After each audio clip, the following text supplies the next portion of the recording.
নৃপতি বিম্বিসার নমিয়া বুদ্ধে মাগিয়া লইলা পাদ নক্ষকণা তার স্থাপিয়া নিভৃত প্রাসাদ কাননে তাহারি উপরে রচিলা যতনে অতি অপরূপ শিলাময় স্তূপ শিল্প শোভার সার।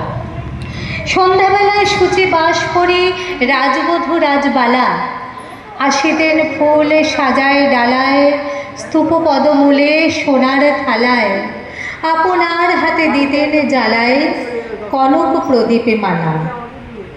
অজাতশত্রু রাজা হলো যাবে পিতার আসনে আসি পিতার ধর্ম শোনিতের স্রোতে মুছিয়া ফেলিল রাজপুরী হতে সপিল যজ্ঞ অনল আলোতে বৌদ্ধ শাস্ত্র রাশি।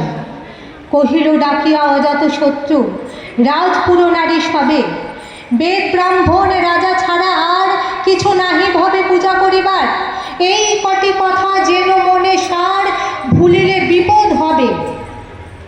সেদিন শারদ দিবা অবসান শ্রীমতী নামে সে দাসী পুণ্য শীতল সলিলে নাহিয়া পুষ্প প্রদীপ থালায় বাহিয়া রাজমহিষীর চরণে চাহিয়া নীরবে দাঁড়ালো আসি। শিহরি সভায় মহিষা কহিলা এ কথা নাহি কে মনে অজাতশত্রু করেছে রটনা স্তূপে যে করিবে অর্ঘ্য রচনা শুলের উপরে মরিবে সে জনা অথবা নির্বাসনে।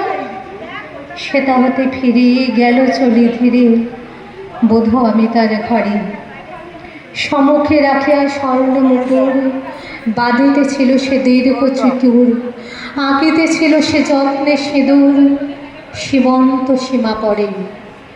শ্রীমতের হেরি বাকি গেল রেখা কাঁপি গেল তার হাত কহিল অবোধ কি সাহস বলে এনেছিস পূজা এখনই যা চলে কে কোথা দেখিবে ঘটিবে তাহলে ভীষণ বিপদপাত।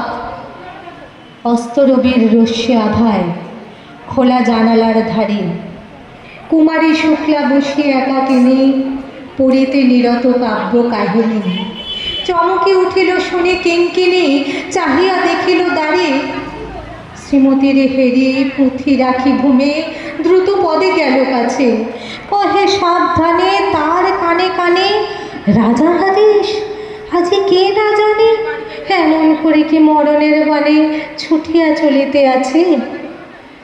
দ্বার হতে দ্বারে ফিরিল শ্রীমতী লইয়া অর্ঘ্য থালি হে পুরবাসিনী সবে ডাকি কয় হয়েছে প্রভুর পূজার সময় শুনে ঘরে ঘরে কেহ পায় ভয় কেহ দেয় তারে গালি। দিবসের শেষ শালক মেলালো নগর সৌধ পরে পথ জনহীন আধারে বিলীন কলকোলাহল হয়ে এলো ক্ষীণ আরতি ঘণ্টা ধ্বনিল প্রাচীন রাজ দেবালয়ে ঘরে শারদ নিশির স্বচ্ছ তিমিরে তারা অগম্য জলে সিংহ দুয়ারে বাজিল বিষাণ বন্দিরা ধরে সন্ধ্যার তান মন্ত্রণা সভা হলো সমাধান। দাড়ি ফুকারিয়া বলে এমন সময় হেরিলা চমকে প্রাসাদে প্রহরী যত রাজার বিজন কানন মাঝারে স্তূপ পদমূলে গহনা আধারে জ্বলিতেছে কেন যেন সারি সারি প্রদীপে মালার মতো। মুক্ত কৃপানে পুররক্ষক তখনই ছুটে আসি শুধালো কে তুই ওরে দুর্মতি মরে মার তরে করে সারথি। মধুর কণ্ঠে শুনিল শ্রীমতী আমি বুদ্ধের দাসী। সেদিন শুভ্র পাষাণ ফলকে পড়িল রক্ত লেখা সেদিন শারদ স্বচ্ছ নিশীতে প্রাসাদে কাননে নীরবে নিভৃতে স্তূপ পদমূলে নিবিল চকিতে শেষ আরতির শিখা। একবার লাইটে জ্বলে